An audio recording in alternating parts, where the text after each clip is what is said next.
Welcome to the regular meeting of the Audit Committee for February 24th, 2025. I'm Elliot Payne, and I am the chair of this committee. I want to offer a friendly reminder to all members, staff, and the public that these meetings are broadcast live to enable greater public participation. These broadcasts include real-time captioning as a further method to increase the accessibility of our proceedings to the community. Therefore, all speakers need to be mindful of the rate of their speech so that our captioners can fully capture and transcribe all comments for the broadcast. We ask all speakers to moderate the speed and clarity of their comments. And before I ask the clerk to call the roll, I wanted to thank Commissioner Abene for her service on the committee. She has rolled off now that she has become the president of the Park Board. And I want to welcome Commissioner Thompson as the new member from the Park Board. And at this time, I'll ask the clerk to call the roll so that we can verify the presence of a quorum. Committee member Chugtai. Present. Hosebein. Present. Omar. Present. Thompson. Here. Williams. Present. Vice Chair Singleton is absent. Chair Payne. Present. There are 6 members present. Let the record reflect that we have a quorum. Colleagues, our agenda is before us. May I have a motion to adopt the agenda? So moved. Is there a second? All right. Second. All those in favor say aye. Aye. Opposed say nay. That carries. Next, we have the acceptance of minutes from our December 2nd, 2024 meeting. May I have that motion? So moved. Is there a second? Second. All those in favor say aye. Aye. Opposed say nay. That carries, and the December 2nd minutes are accepted. Next, we have 4 items in new business today, starting with item number 3, my nomination to designate Robert Timmerman as city auditor. And before we discuss this item, I will formally make a motion to adopt this designation. Do I have a second? Second. And I will ask Clerk Carl. Good morning, Mr. Chair and committee members. My name is Casey Carl. I have the privilege of serving as clerk of the City of Minneapolis. I'm here this morning, as the chair indicated, to present the recommendation of the Audit Search Committee, which was authorized by this committee through its chair to appoint Robert Timmerman to the appointed position of city auditor. Pursuant to Section 4.2G of the City Charter, the City Auditor is an executive-level position within the city enterprise, specifically within the legislative department, that is an officer of the city government that is charged with providing independent, objective audit and evaluatory services aimed at improving the effectiveness of the city's operations. The specific scope of authority and the duties of the City Auditor are defined in Section 4.2G1 of the City Charter. The Independent Audit Committee is empowered to appoint and to oversee the work of the City Auditor. The City Auditor serves in the unclassified service of the city and must be appointed to a 4-year term, during which time the auditor may only be removed for cause. These organizational provisions, which are unique to the City Auditor, are deliberately designed to insulate the City Auditor and the Auditor's office from improper political influences. Furthermore, the Auditor operates under the general provisions of an audit charter, which is approved by this body and which defines the purpose, mission, authority, and the independence of the City Auditor's office. Mr. Timmerman most recently served with the Audit Office for the Minnesota Department of Transportation, including as its acting director since July 2024. He served with that office over the past 4 years, which included increasing levels of responsibility during that time. Before that, he worked for the Minnesota Legislative Auditor and the Minnesota Department of Revenue. Mr. Timmerman earned his Bachelor of Business Administration with an emphasis in economics from the University of Wisconsin at Eau Claire, as well as a certificate in law enforcement from Metropolitan State University, and has completed master's level coursework in public administration from Hamline University. The proposal, as the chair indicated before the audit committee, is approval of the chair's nomination to appoint Robert Timmerman to the position of city auditor for a 4-year term. Mr. Chair, that completes my prepared presentation. I'm happy to respond to questions the committee might have. Otherwise, I know Mr. Timmerman has a few comments to offer at the appropriate time. Any questions from committee members? Thank you. Let's welcome up Mr. Timmerman.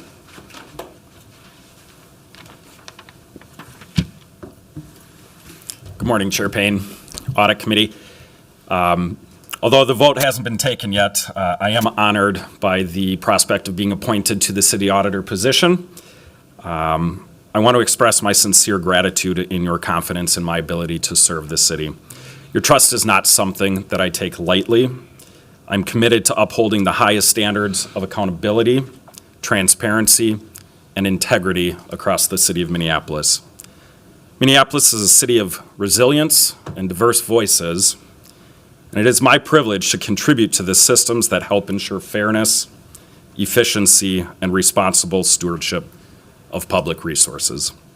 Strong, independent oversight is not just about compliance, it's about strengthening public trust, fostering good governance, and ensuring that the city's decisions reflect the best interests of all residents.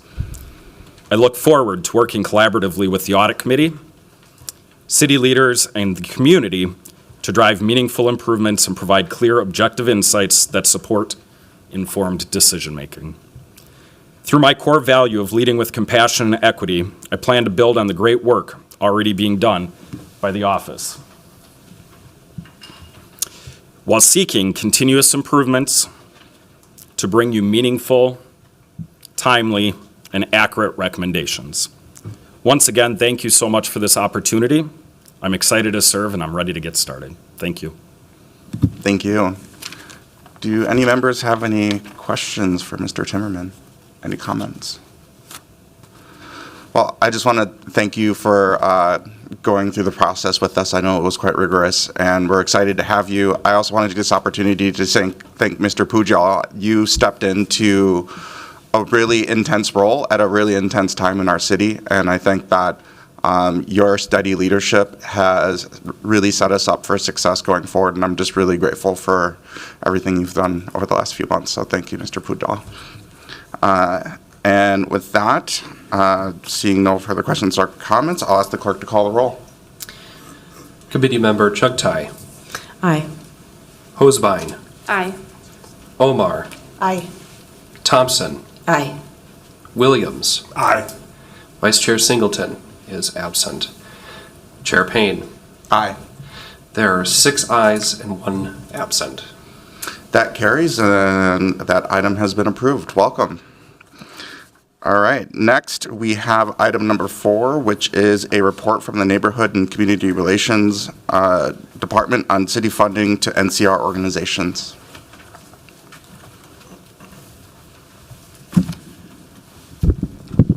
Good morning, Chairman, committee members. We conduct a review of Neighborhood 2020 program. I'm here to present you the result of our review.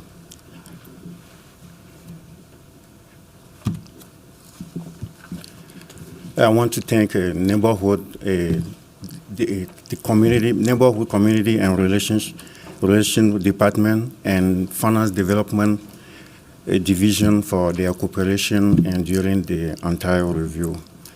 We have the order of the presentation. We will start with the background, a little bit of background of the program, the audit objective, the scope, audit approach and methodology, results, observation, and management action plan.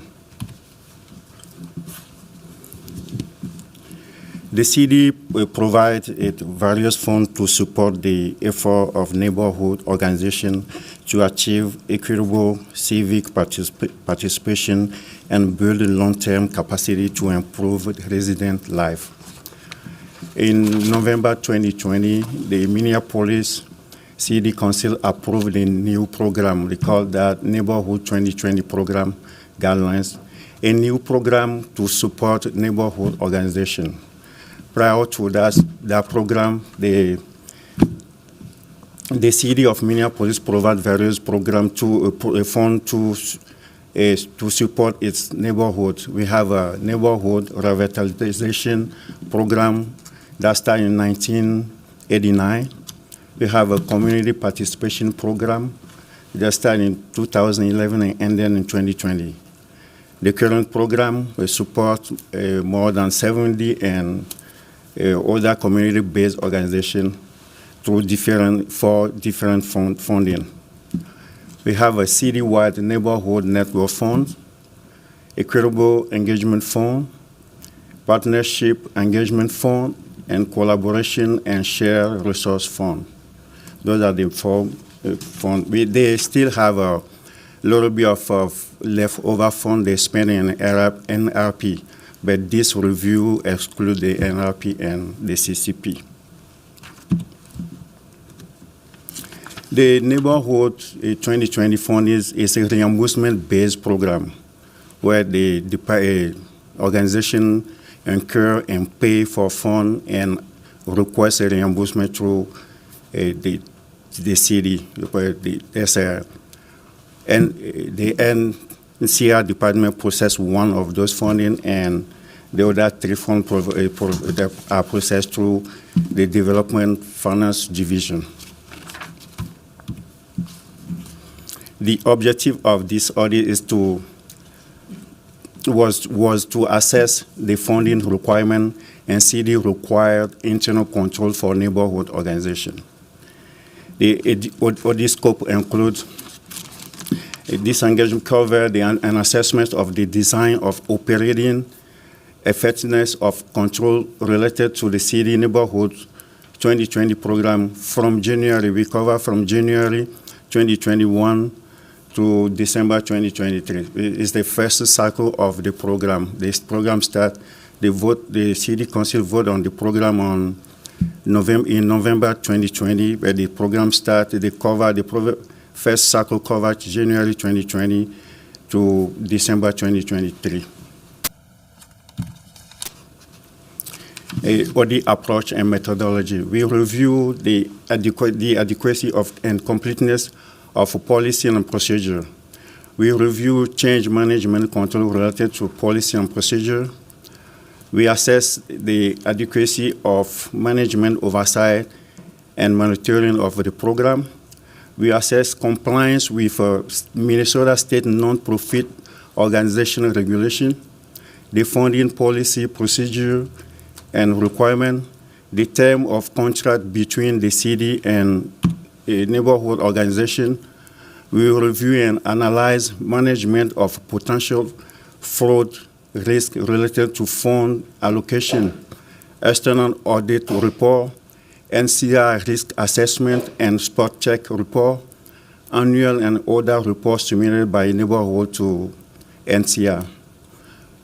We assess the management process of scoring organization. We assess the management process. We assess the reimbursement process, including internal control over request and approval. As a result, we identify 4 areas of improvement. We have the first area of improvement is a Development Finance Division reimbursement process. The second one, we have it's related to policy and procedure. The issue number 3, the process to ensure neighborhood organization recognition requirement. And the last issue will be is the risk assessment process. So I'm going to elaborate a little bit on that in following slide. The observation 1, we observe that, like I said earlier, there's the NCR department process 1 fund and the Development Finance Division process 3 other fund. What we note here, we note that there are many controls in place and in the funding, but we realize that there is missing one piece. That piece is the requirement to have those receipts or invoice with the request.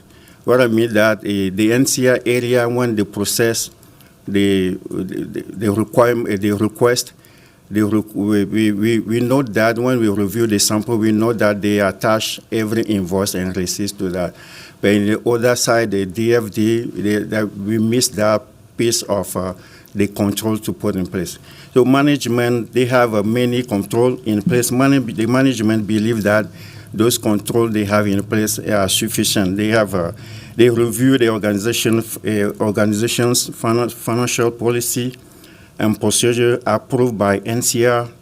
There's a requirement to have a qualified accountant and standard accounting software, a requirement for neighborhood organization to be able to demonstrate that they can readily provide supporting documentation for all financial transactions. And those control are great control in place, but we determined that we need to, since we require them to have a software, a bookkeeper, to have those supporting documents in their system. So when they request reimbursement, we determine that they just need to attach those supporting documents to the request. That was an incident in the past related to that area, and that the past city auditor worked on that area and discussed that with the CFO, the past CFO, so to implement that requirement in. So with management, additional management add that they have their process reviewed by the previous controller, so they seem that is sufficient for them, but we determined that according to the past incident, and also the CD adopt the generally accepted accounting principle. For in those request standard, we need to, in reimbursement, we need to receive those documents to attach to the request. We recommend that the management ensure the contract payment process document includes supporting documentation such as invoices, receipts, and proof of payment. Since it's a reimbursement-based program, we need to see those proof, and so we reimburse those. And we also recommend that the management require organizations to submit supporting documentation. When they put that in the process now, they submit that, and the management communicate that they change in the process now to the neighborhood organization so they can comply with that area. So management response, I will I provide this where I give them a chance to elaborate more on their response. So the management agreed they will change the requirement that neighborhood organization internally maintain supporting documentation for expenses to require that documentation be submitted to the city with reimbursement request. This change will slow down the process according to the reimbursement process according to management. So to mitigate that, development finance will develop processes and procedure documentation for neighborhood organization that detail what is required, what comes, and as appropriate documentation for common expense, how to handle recurring expense, what reimbursement level threshold will be applied to reimbursement requests, and the like. So I would like to give a chance to management to elaborate a little bit on those responses.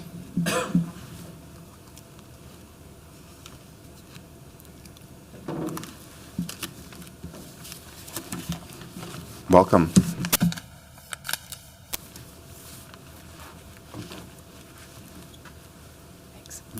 Thanks. Good morning, committee. I'm Angie Skildum. I'm the director of the Development Finance Department. And I don't think we have any additional comments unless we have any questions. We have historically required that this information be on file and certified by the neighborhoods that it is on file.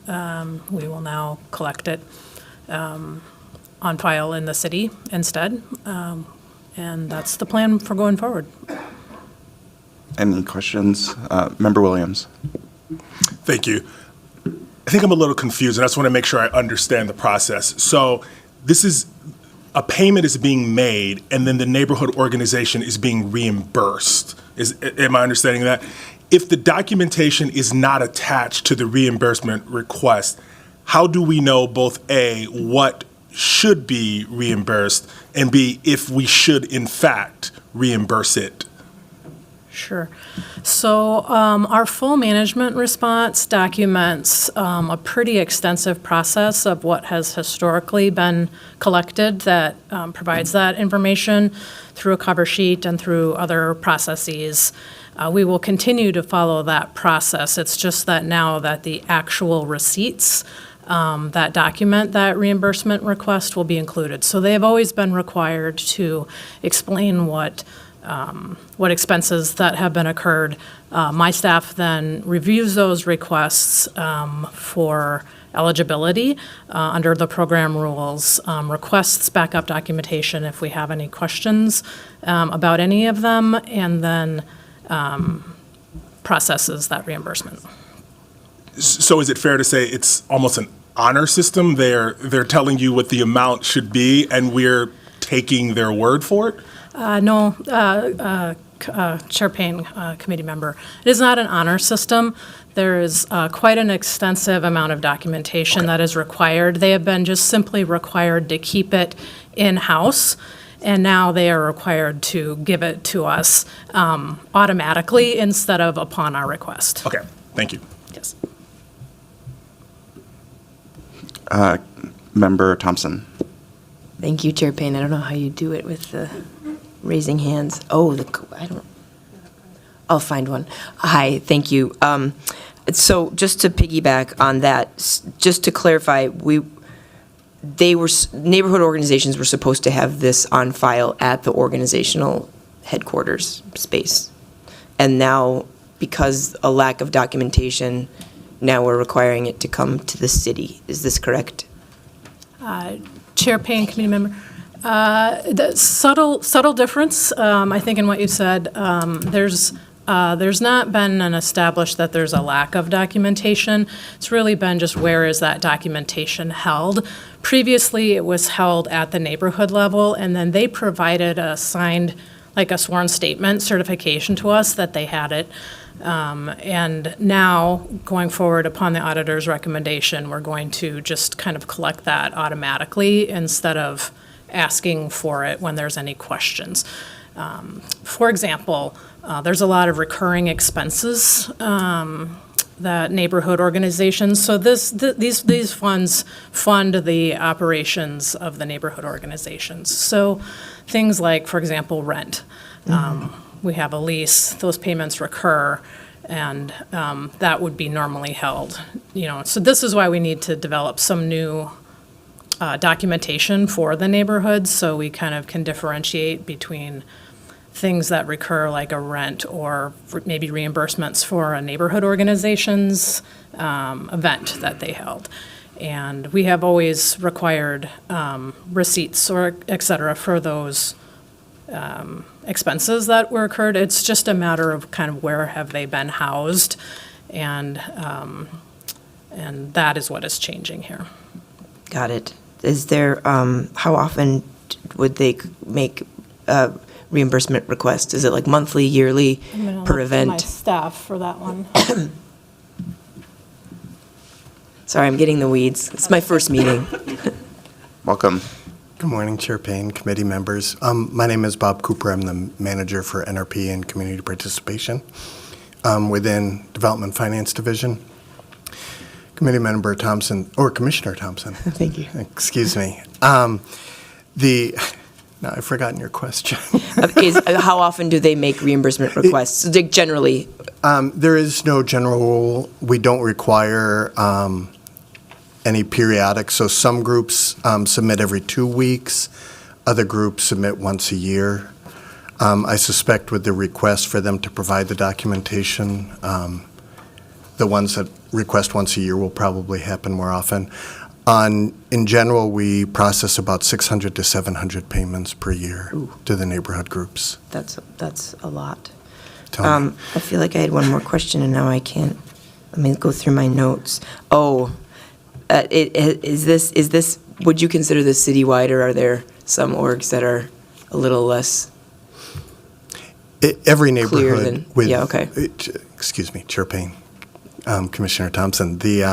Every neighborhood in the city is represented by a neighborhood group and participates in the Neighborhood 2020 program. Right. I'm sorry. I will clarify my question. Are there some organizations that haven't had more challenges with documentation than others? In any given year, there's one or two outliers that might have a problem. We do have other processes in place where we have an external CPA who goes in and does financial touch points with those, the preparation of 990s, as well as a random check on payment requests that have been made in the past year. Those have served as flags for when we have to take more strenuous review of stuff. We do have a process through the Neighborhood and Community Relations Department in which we, in cases of problems, we do place a group on probation for a year. Steve Gallagher, who's here, who's the Neighborhood Programs Manager for NCR, can say how many. But I would guess we probably put a group on probation maybe on average once every 2 years. Okay. Thank you for that. You mentioned 990s, which then gets my head down into a different place. Do we as a city require 990s for our neighborhood organizations? Chair Payne, Commissioner Thompson, the city does not require it, but both the IRS and the state require it. Okay. And it's part of the neighborhood recognition requirements that those groups submit those in a timely fashion, and those are reviewed. To be recognized as a neighborhood org? Correct. Okay. That makes a lot of sense. Thank you so much for your time. You're very welcome. Thank you. Thank you.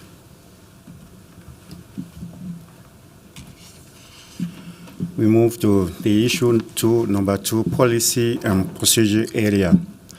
So what we observe here, there's both DFD and NCR, they have a policy. The policy is the program guideline, and they have the procedure so that can help them do their work. And we realize that they have many procedure in place. And what we're missing here, we're missing the dates of creation, the last update, and the ownership, the approval authority, if I can say that, the ownership of those, the procedure. So it's why we determined that we need to improve that area as well. And so we recommend that the management identify and review policy and procedure document governing cities funding to neighborhood organization and include dates of creation and approval authority on that one. So we have both management response. We have NCR response.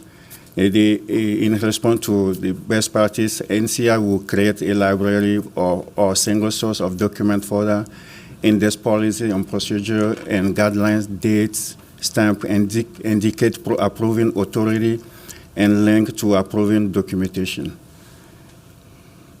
The DFD will provide appropriate staff will work with NCR. They work with NCR to compile all applicable policy and procedure. All such documents will be reviewed for continued relevancy and to ensure that each policy and procedure include the creation date, a responsive party, and the log of any subsequent revision.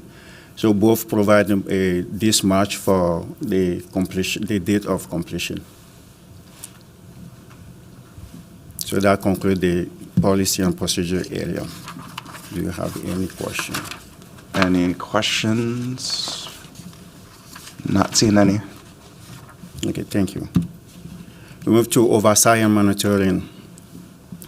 So the process to ensure that neighborhood organization recognition requirements are reviewed and properly documented needs strengthening.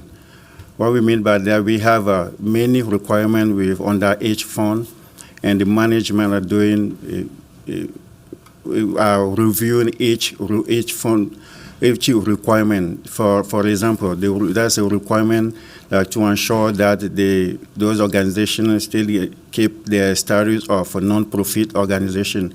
And the management will show us proof of many review. However, there's some review they go conduct in the state website, and when they conduct that review, they put the dates of the review, the date they reviewed at the website. Yet, what we realize that there's insufficient documentation in that area. We need to, for example, have when we review that, we can have a screenshot of that review so we can keep that in file. So it's what we determine in this area. So we recommend that management store all supporting document review in the neighborhood organization recognition, including screenshot or web review. The management will recommend that management develop a system and or process to archive the neighborhood organization recognition requirement review in one easily accessible space. In response, management will build the current process of printing a hard copy for online verification that's completed. And hard copy of online verification will be placed in the neighborhood organization specific folder. So the target date of this one will be October 2025 this year, because it's the way the management will start receiving the new application. So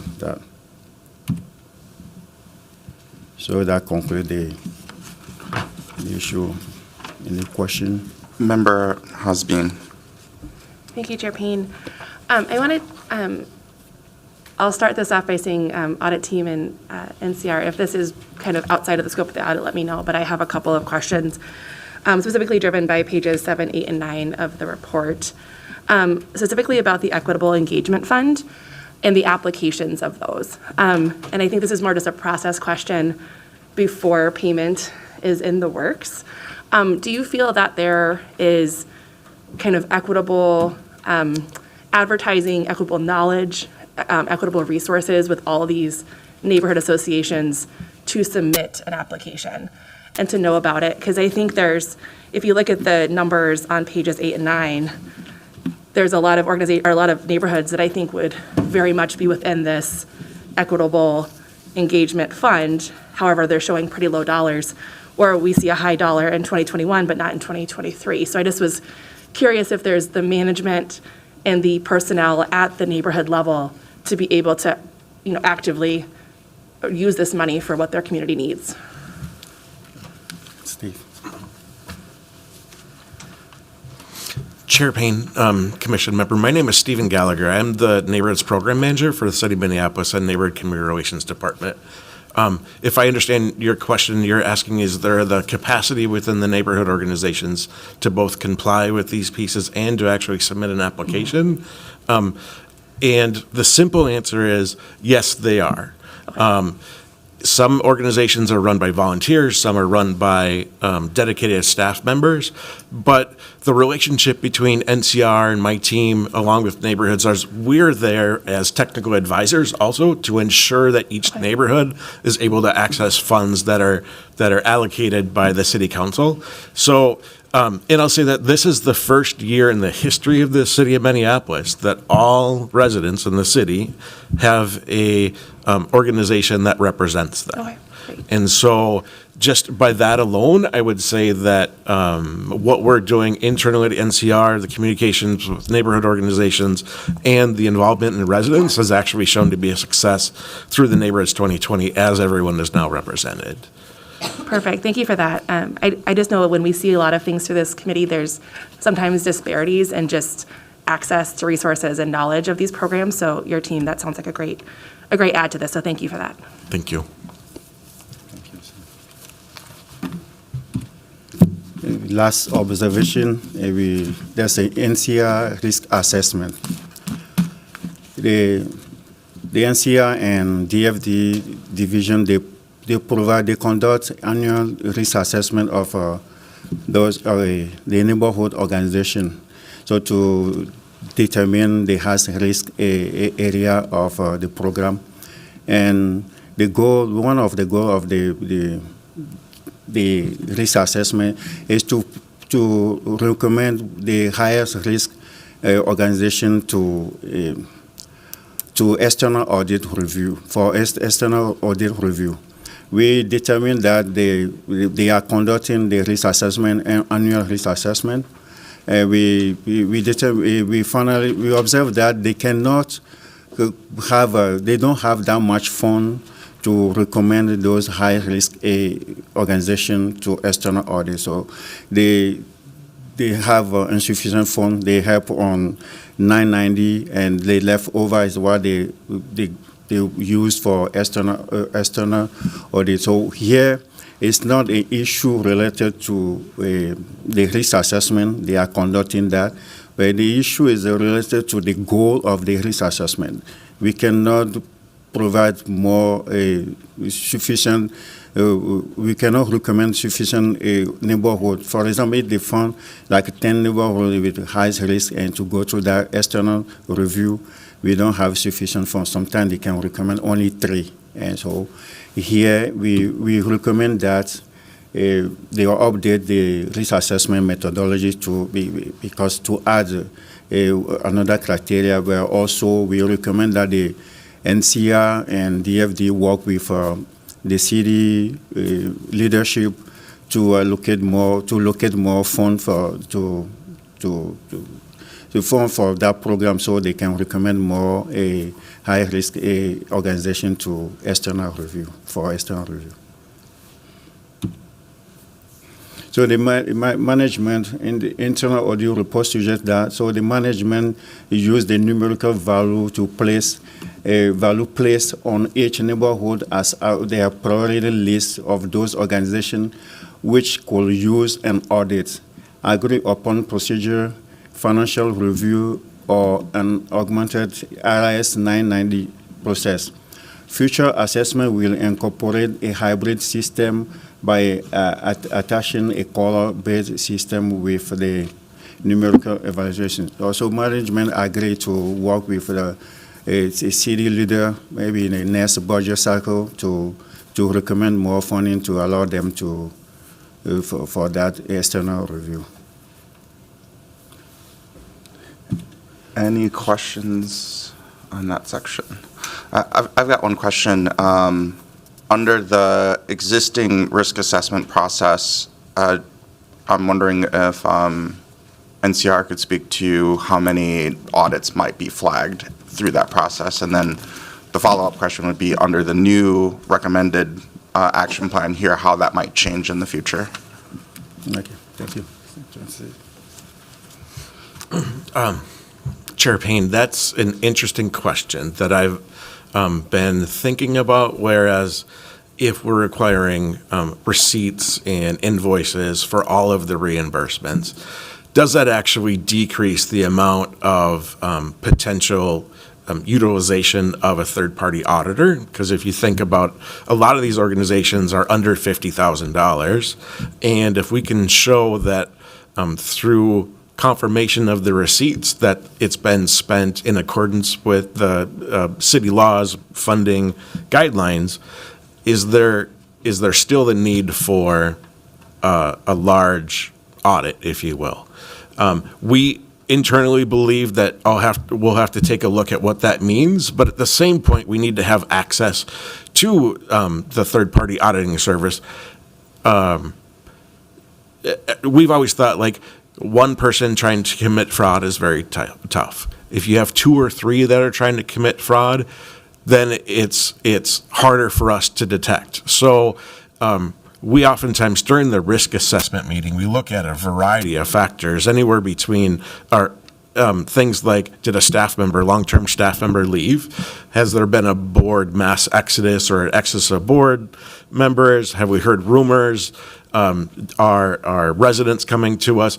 Oftentimes, or some of the times, that these audits do more than just take a look at the finances of the program. They also take a look at their policies, procedures, making sure that they're following along with both the guidelines, their own bylaws, and then what we also need within the city to make sure that those organizations are running properly.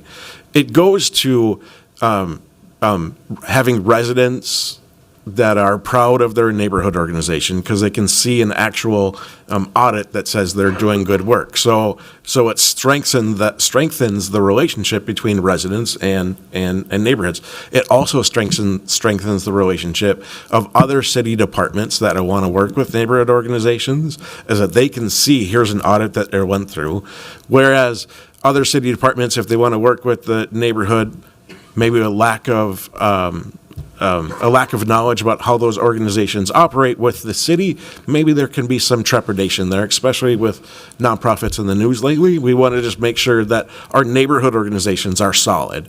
I want to point out that neighborhood organizations have been doing this since 1993, 1995. They've been extremely successful. We haven't seen a widespread fraud. So I want to make sure that we say this publicly, that we believe that our neighborhood organizations are operating how we want them to operate, and their city staff is monitoring that as well. Sorry, Councilmember Payne, I don't know if I answered your question. You actually brought broader context to it. I think my question was more specifically around, on average, how many audits are happening, or how many organizations are getting flagged for an audit through our old process, and then do we anticipate that number going up or down? And I think you kind of directionally answered that, and I don't know that you would have the number at the top of mind. Chair, since I've been here about 7 years or so, we've went having probably 5 to 10 higher risk that we would like to do some type of financial touch point with. Now, last year, I believe that there was 2 or 3 that we really felt that needed to being audited. I actually believe that the Neighborhoods 2020 programs, the guidelines, the requirements that we instituted back in this program helped those organizations become kind of more solid internally to force financial policy practices, and organizations are following that. I'm seeing the number of organizations that need to be audited lessen, but I'm also seeing costs associated with audits. Used to be about $3,500. Now it's $6,000, $7,000, $8,000 to complete these audits. We also pay for 990s, which an average of $1,200. If you have 70 neighborhoods all needing I-90 work, our budget is $75,000 for this work. Just the 990s take up around that much. So we really have to figure out ways, due to budget constraints, how can we do a good job to make sure that we can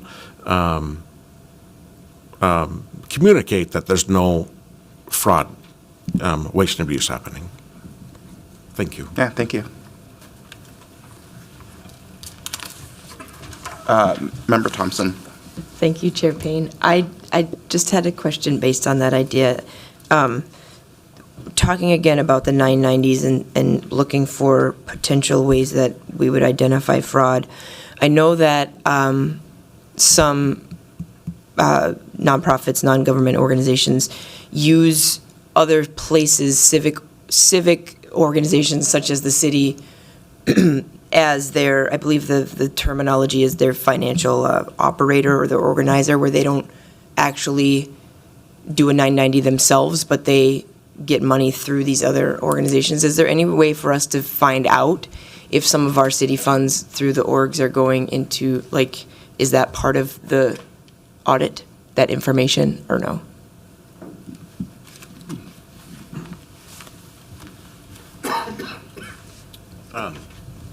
Chair, Commissioner, can you repeat the question? The idea that our neighborhood organizations, which are civically funded, as you said, Yep. we pay for the 990s, right? Correct. Would be considered an organizer for a different non-structured, what a lot of people would loosely term a nonprofit, but they don't technically have a board. They don't technically fulfill that requirement because they use us or use the city or use as the organizer. Do we have any way, is that information part of that audit? Is there any way for us to know if that goes on, looking in the financials, or is it just nuts and bolts like input output when we do the information? Chair, Commissioner, excellent question. I believe what you're asking is, do neighborhood organizations also operate as a fiscal agent There it for is. Fiscal agent, that's the phrase. for community-based organizations Yes. that might not be 501c3s or are working towards that area? And in fact, that happens quite a few times. That happens a lot within neighborhood programs. organizations, CBOs might come in and say, we want to do work in your neighborhood. This is the work we'd like to do. And it matches up with the neighborhood's mission statement. So they oftentimes work together. That information does come through the 990s in the reporting period. Could be through pass-through, could be through programmatic funds. But what we have our third-party auditors do is kind of a Minneapolis hybrid 990 model, where those auditors take a look at the entire programming and process of those funds that come through the organization.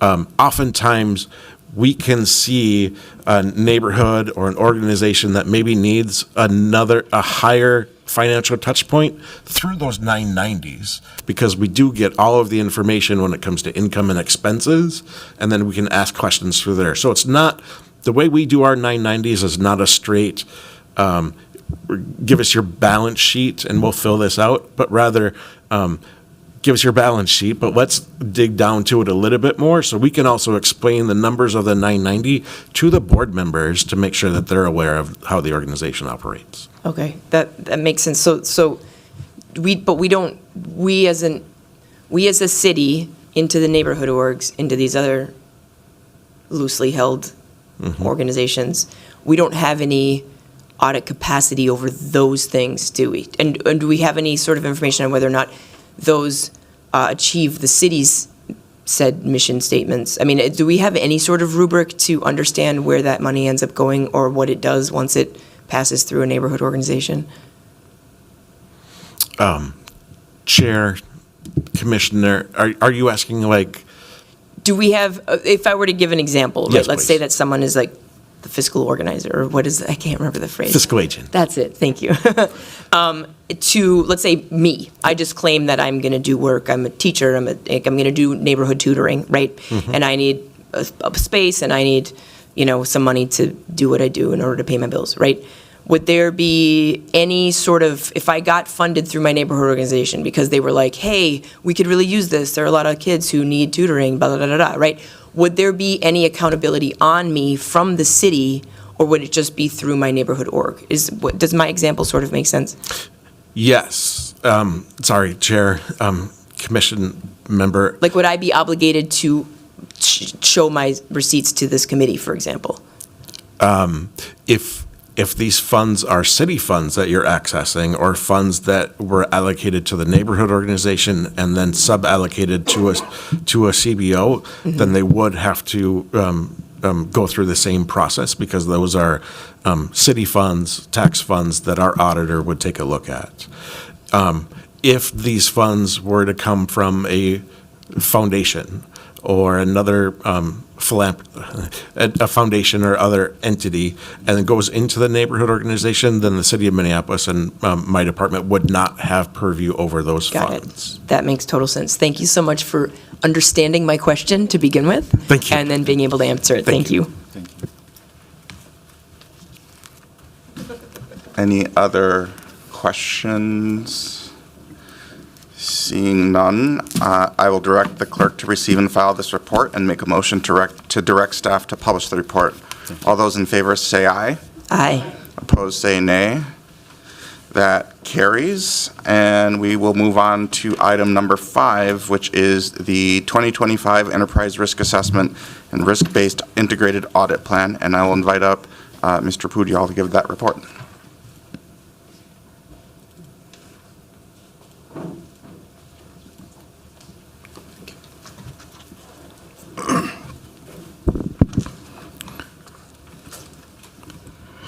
Good morning, Chair Payne and the Audit Committee members. Today we're going to present this year's Enterprise Risk Assessment that helped us build our audit plan for the upcoming year. Last year, we presented the risk assessment during the April Audit Committee meeting. However, we thought it would be apt for us to present the audit plan and the risk assessment report during the February meeting, since this is the first meeting of the year, and we're proposing our plan for the whole year. So first of all, I'd like to thank my staff for all their hard work and dedication to complete the assessment and the audit plan for us to present today. So today, these are the topics we'll be presenting.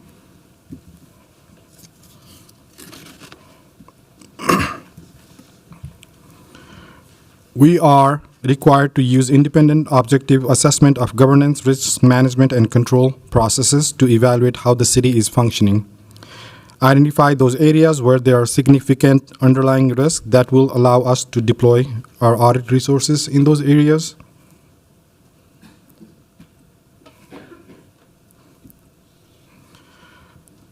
Audit division's work is guided by the international standards for the professional practice of internal auditing, which is also called the standards.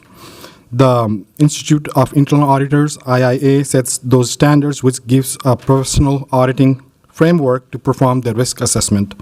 As a part of the process, we consider various risks such as strategic, operational, compliance, financial, IT, fraud, and other risks as well. Considering these key risks in these various important areas, we go about conducting interviews, surveys, industry research, national trends, etc. We try to take a very broad array of information and apply the framework to it to determine which areas we think are the most in need of audit attention. Audit has spent significant time over the past several months meeting with management across the city departments involving in the work and areas being assessed. Audit held approximately 60 meetings to gather the information during this process. In these meetings, management is given opportunity to discuss their goals and objectives for their respective programs. In those discussions, audit inquired about the current and planned work as well as future goals and discussed risks and challenges that department are facing.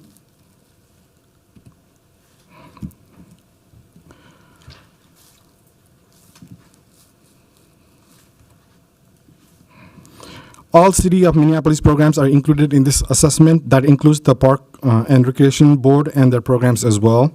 We consider the budget amount and also any significant changes from year to year in the budget. If there is any high dollar amount associated with some activity, there is a significant risk associated with it as well. So we also consider prior audit coverage as well. We try to spread audit coverage across the area. We want to make sure we're hitting a diverse array of programs and processes in our work.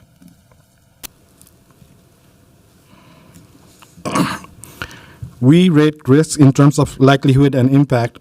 Likelihood, that is how common would an event be present, the risk situation and cause some issues, and the impact is if something goes wrong, how significant impact would it create? How disruptive would it be to the city enterprise? We also consider mitigation effort. For example, finance department has its own internal controls team working to mitigate some of these risks. So that is an example of the mitigation effort. These types of mitigation effort help minimize the existence of inherent risk. And I just wanted to note that the goal here is not to eliminate the risk completely, because to completely eliminate these risks, one has to stop providing these services, which is not possible in a government setting, or not pursue any new opportunity. So there are always going to be risks. The goal is to how to minimize as much as possible and not completely eliminate.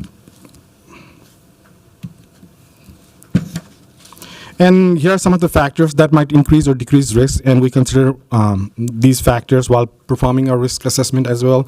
Like I mentioned, program budget, any prior audit findings in certain areas, any state auditor findings as well. What are the coverage of the external audit, if there are any, so that we don't have to perform additional audit in those areas again. So these are the multiple factors we consider as a part of the risk assessment process as well. So moving on to the role of an internal audit in a governance of an organization. So audit provides independent assurance and advisory services to the enterprise, working with staff, management, and city leadership to foster risk management so long as it has no role in managing the risks. However, all levels within the enterprise have risk management roles and responsibilities. So this is the IIA's three-line model diagram, because anytime, normally what happens is when we talk about risk management, Office of City Auditor always comes up, because I just wanted to make sure, like, to help you understand, we are not actively managing the risk. It's the ultimately responsible of management to have the risk tolerance and risk appetite to make sure, like, how they want to manage those risks, and we're here to just to assess those risks, right? Because we wouldn't want to take that role of a management to perform this kind of risk management. So that's what this model is showing. Audit, like I said earlier, internal audit has like a third line role in governance, with the organizational management responsible for the first and second line, which generally include risk identification and the establishment of controls and oversight and monitoring. Auditors are uniquely positioned to serve as risk specialists on each engagement to help management identify risk and approaches for strengthening the control environment. However, internal audit serves as a third line of defense in providing the independent and objective assurance and advice on the adequacy and the effectiveness of the governance and the risk management framework. Audit division's independence from the responsibilities of management, including risk management, is critical to its objectivity, authority, and credibility.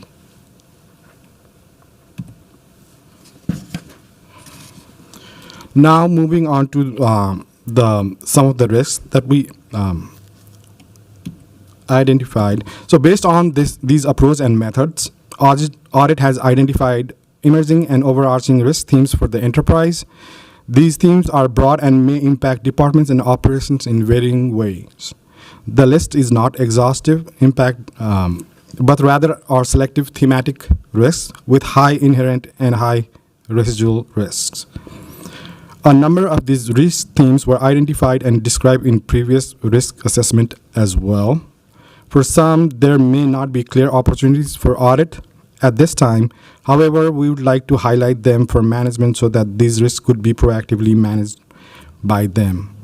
Because what happens is sometimes, based on the resources we have in the audit division as well, it's not always possible to conduct all the audit projects that we have in the audit plan as well. But especially this year, our goal is to at least identify those themes and let management know that, like, probably they need to work proactively to manage some of those risks instead of just relying on audit to perform that audit, and then go back and having the management action plan to mitigate some of these audits as well. So there are total 11 themes that we'll be presenting today. These themes will be discussed in detail below in separate sections. And some of those themes are, so we'll discuss these separately as well. So the first one is the political climate, grants and funding, policies and procedures, procurement and contracting, enterprise risk management, generative AI, information governance and data, information technology and cybersecurity, implementation of the enterprise resource planning ERP system, and court enforceable agreement pending, consent decree, and other community safety plans, as well as communication channels. So those are our 11 risk themes that we'll be discussing today. So the first one theme is the political climate. Mr. Pujal, I wanted to jump in and recognize Member Hosbein. Sure. Yes, Chair Payne, thank you. Just a question. I really appreciate the risk themes and empowering different divisions to really hold themselves accountable within this framework. Is there plans to also give them any sort of structure to do that within their division? So great themes to look out for within their scope, but is there potentially a quick cheat sheet or resource that could help those divisions kind of empower themselves outside of audit? I mean, normally as a part of those meetings, we do discuss, like, what are some of the ways they can mitigate some of these risks as well. So we do have that discussion. So there's no like a set of checklist, but we do discuss like potential ways to mitigate some of those risks as well. So we do have that conversation with management. Perfect. It might be interesting for a future year. I don't want to add more to your plate, especially with new folks, but I've seen really successful kind of self-spot checks or self-survey kind of forms being a really great audit tool to keep individuals accountable. And that might be a really nice addition as you move forward with this kind of risk theme empowerment, to just really kind of think about what folks can do for themselves to keep themselves within compliance. So, thank you. Thank you. All right, thank you. All right, moving on to the first theme, which is like political climate. So changes to the political environments may create challenges in city operations and finances. City leadership expressed concerns that the heightened tension in the political environment at the national and state level could create an unstable regulatory and fiscal environment. For the city, Minneapolis has drawn a large amount of negative attention in recent years, which has led to concerns that the changes in leadership at federal level could impact the city more so in the past.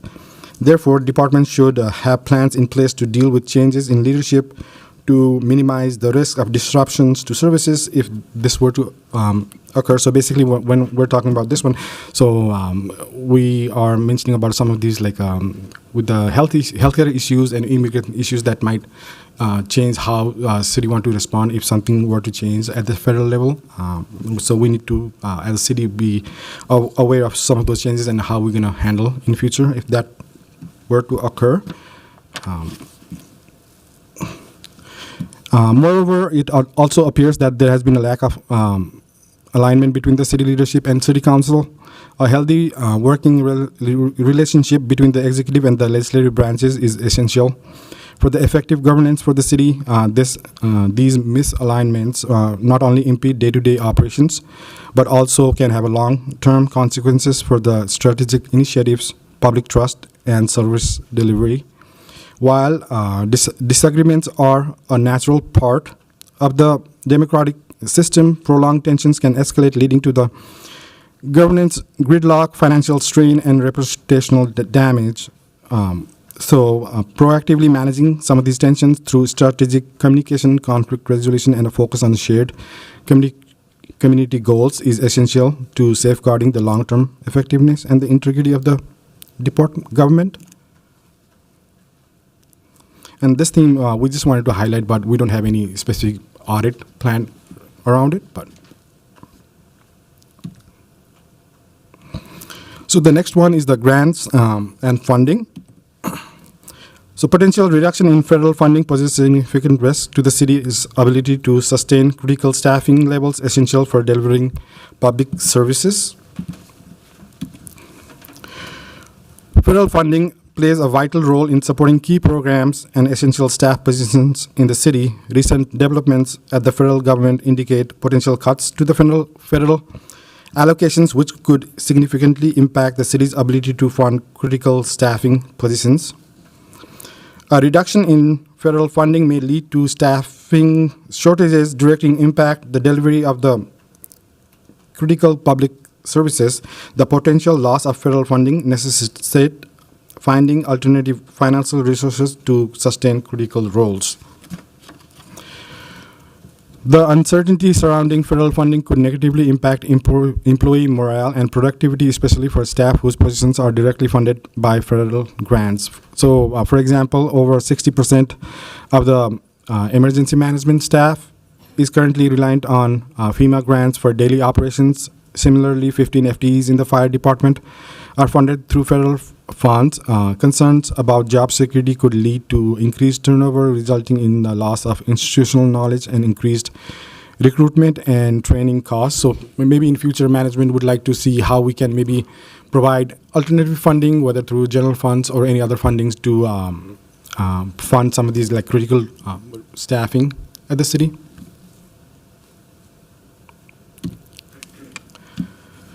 So the next one is the policy and procedures. This theme was highlighted during the last year's risk assessment as well. With the new government structure, Audit noted there appears to be additional uncertainty regarding enterprise policies. Specifically, Audit has noted that the city does not have a clear standardized policy or procedures framework, with department generally responsible for handling and styling their own ways. There are unclear expectations of what should or should not be in the policy and or procedures, as well as lack of clarity on the total populations of policy and procedures across the enterprise.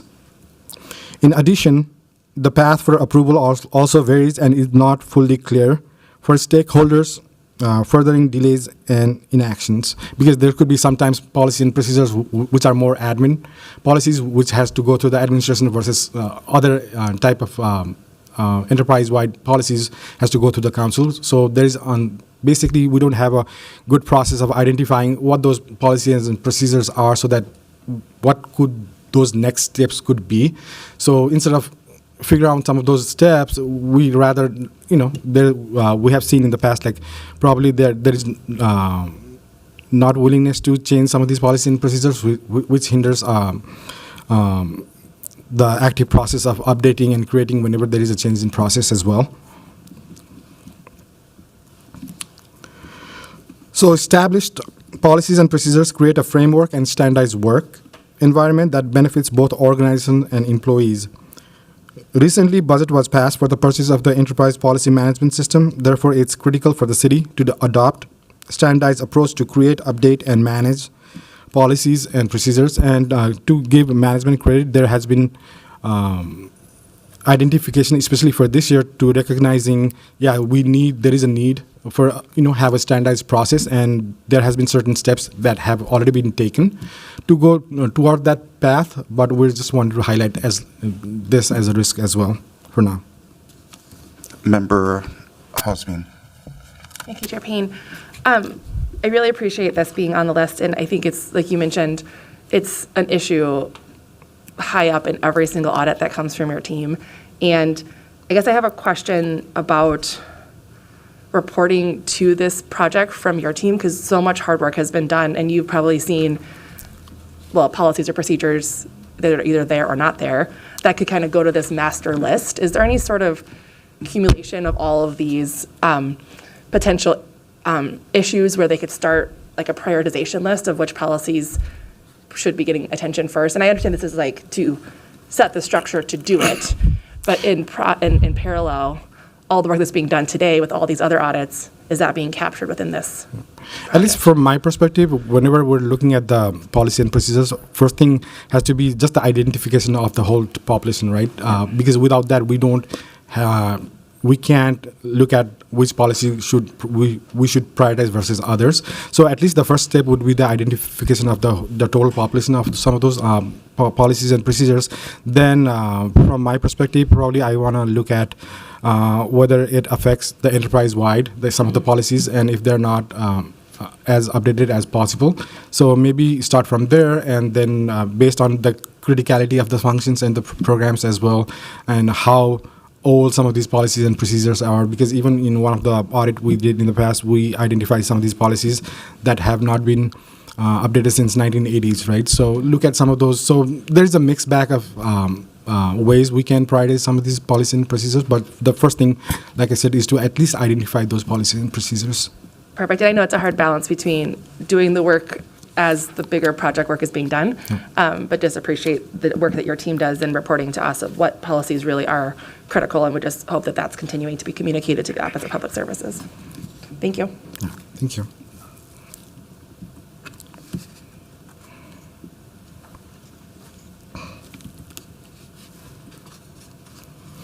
So as a result, Audit had proposed an engagement related to the policy and procedures process consultation to work with the city leadership in an advisory role, and this was part of our last year's audit plan as well.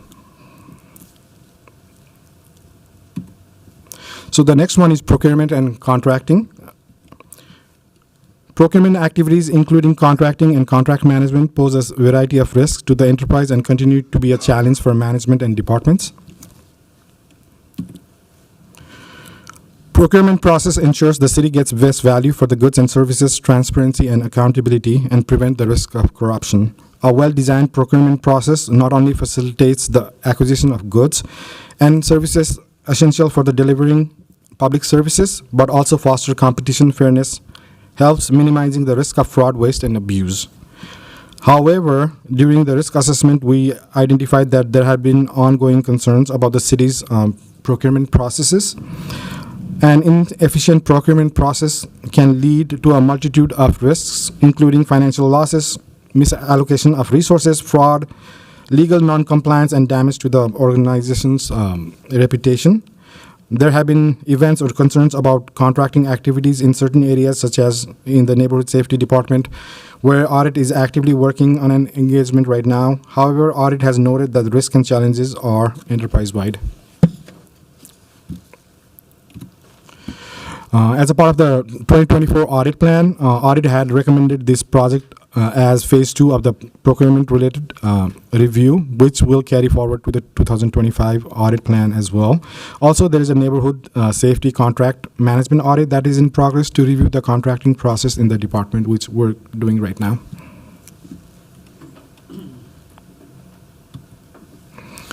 So the next one is enterprise risk management. A lack of consistent methodical approach to the risk management framework or process impacts cities' exposure to risks.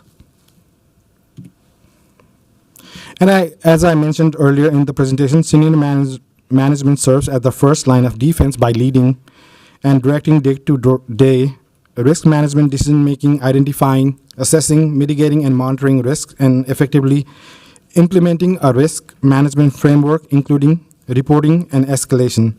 Senior management also serves as the second line of defense by reviewing and challenging the first line of defense, providing oversight of the risk tolerance and risk appetite for the organization, developing the risk management framework, providing independent reporting and escalation, and providing specialized advice and training. However, the city does not have integrated ERM program exist, and it only exists in one of silos that are not well integrated with a broader risk management program.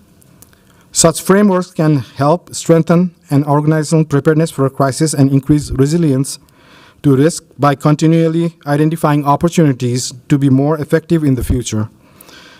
As an ERM program matures, there is a greater potential to use it as a management tool that gathers data to better drive organizational leaders' decision-making processes as well.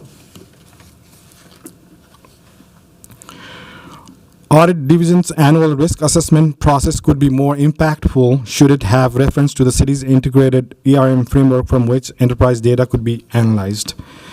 As the risk environment becomes more complex and emerging risks continue to represent potential higher impacts and likelihoods, the City of Minneapolis may explore implementation of an integrated ERM framework championed by a chief risk officer position that helps the city understand its holistic exposure to risks that impact its mission, strategic goals, and objectives and operations.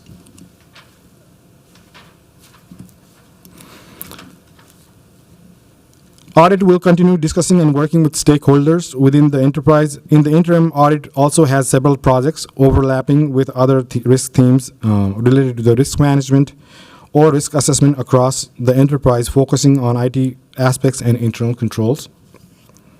So these are the projects we already have in the plan, which we're carrying over through the 2025 audit plan as well. The first one is the business impact analysis and COOP updates consultation, internal controls program process audit.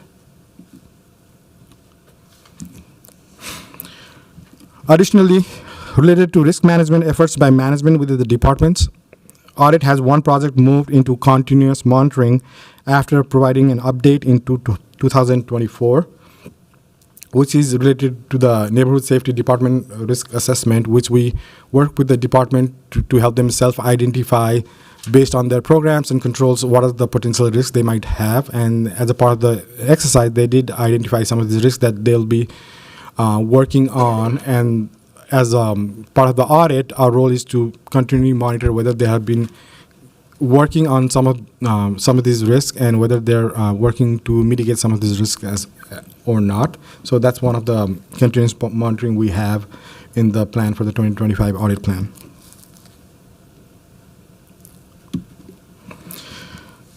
So the next one is generative AI, artificial intelligence. So generative AI continues to increase in popularity and use, changing work habits and posing unique risks. One of the emerging risks we are facing today is potential use of generative AI by city employees and its impact without governance framework. The integration of AI into city operation hold immense potential for enhancing efficiency, improving service delivery, and driving innovation. However, to realize these benefits while safeguarding against potential risks, it's important to establish and adhere to robust policy and procedures governing the responsible use of AI. Utilizing AI in the city's operation present inherent risks, particularly concerning sharing non-public data. Non-public data, which encompasses sensitive and confidential information housed within the city, carries a heightened level of risk when integrated with AI tools. One of the primary risks is the potential compromise of data privacy and confidentiality.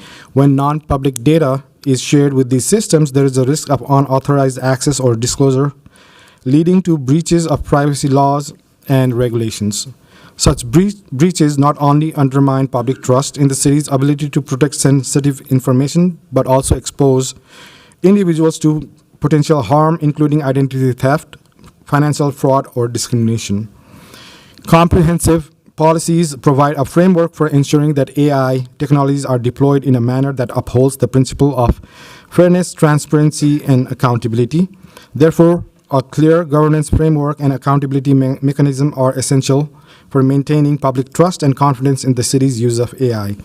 It is imperative for the city to create and implement robust policies and procedures to mitigate these risks and ensure that the use of AI technology is conducted in a manner that upholds the highest standards of ethical and legal integrity. So here we're trying to, because I understand the city does have guidelines and videos to help understand the employees how to go about using the generative AI, but what we're proposing is to have a robust policy and procedures and guidelines and frameworks as well, because sometimes when you have only the guidelines, it's hard to create that kind of accountability if something were to happen. So that's why instead of just having guidelines, we're proposing to have a robust policy and procedures regarding uses of the AI as well.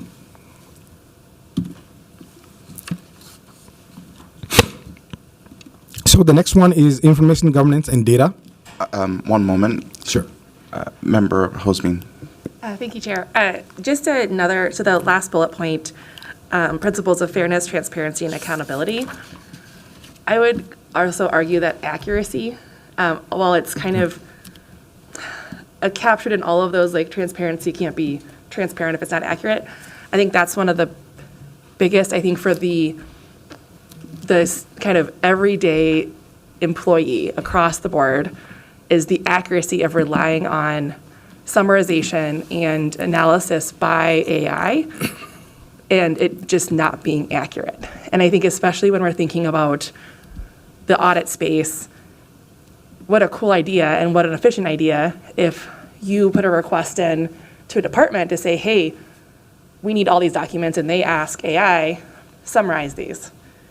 If there's no checks on that, we're potentially, one, doing more work as an audit team, and two, getting inaccurate data that potentially could be really compounding when it's being outlined to citizens and residents. And I just think there's an accuracy piece that I would love to have captured here, because that is so, I think even you search in Google right now, whatever you get at the top is sometimes you're like, that doesn't seem right? Even basic things like that. But I think as people are trying to be more efficient, which we all need to be with potential staffing shortages and all that sort of thing, this is a huge risk to, I think, especially the audit and compliance space. Oh, thank you.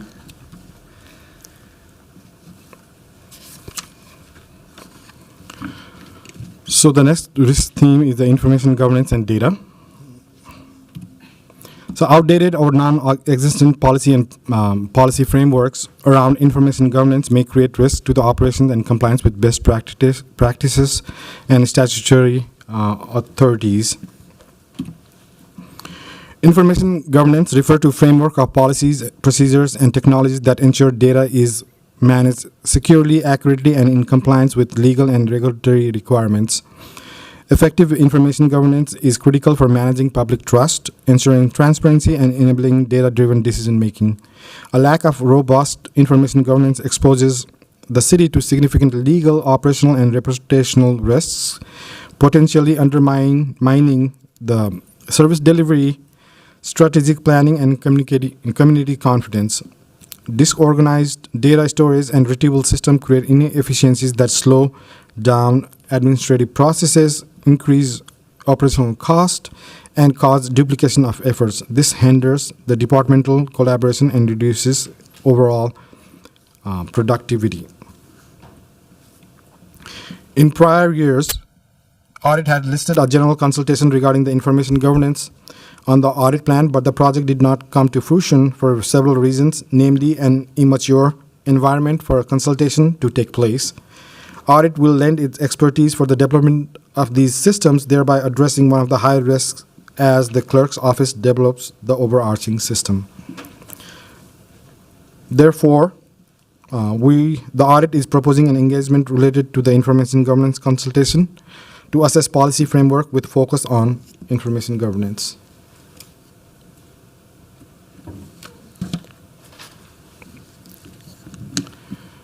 The next theme is information technology and cybersecurity. The city is still facing heightened risk related to cybersecurity and other IT processes that require attention and resources. The city and Park Board, like other municipalities and organizations, continue to face cybersecurity and ransomware threats.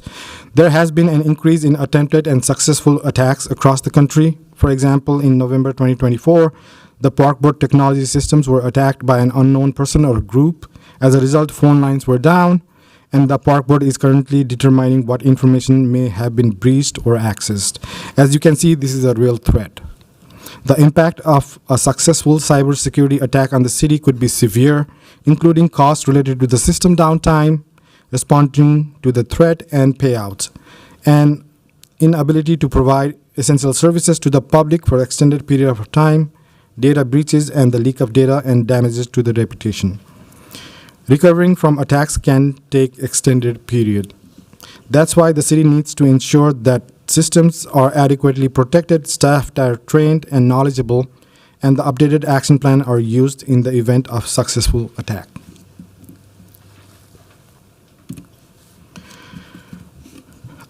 Audit has a number of IT and cybersecurity related projects on its audit plan, including the third-party software system use and control consultation, which is still in progress, enterprise cybersecurity risk assessment,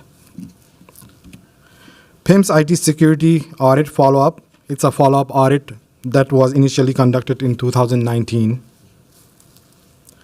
And then the MECC cybersecurity audit to ensure the cybersecurity and IT controls around 911 operations and systems are operating effectively.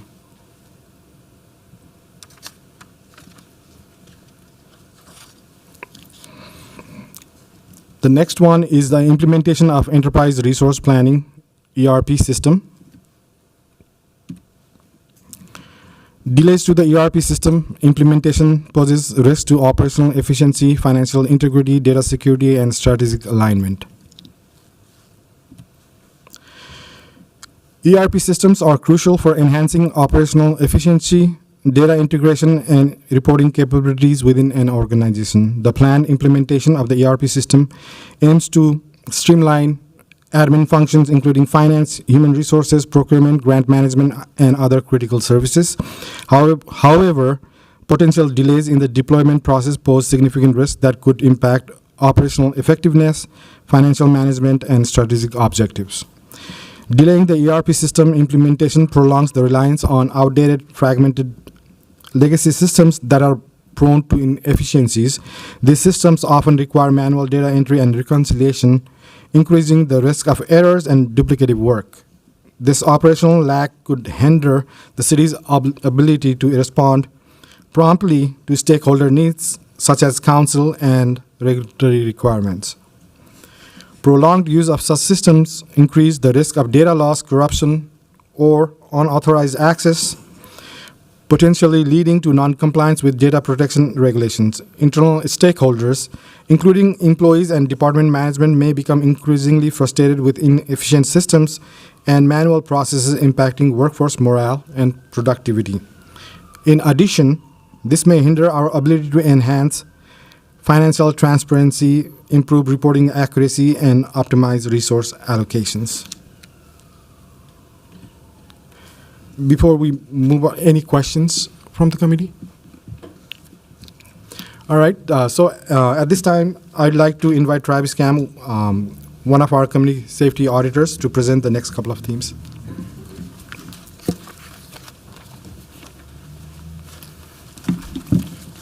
Good morning, Chair Payne, members of the committee. So I'm going to walk us through kind of the next portion of the report, kind of the next themes, and then kind of the other one. So the next theme, something we've kind of discussed in different ways, risk around the court enforceable agreement, pending consent decree, other community safety plans. Oops. So basically, as we've talked about, I think even the 2023 community safety risk assessment, and kind of bringing it back this year, is that there's a lot of ongoing risk and challenges related to these various community safety plans.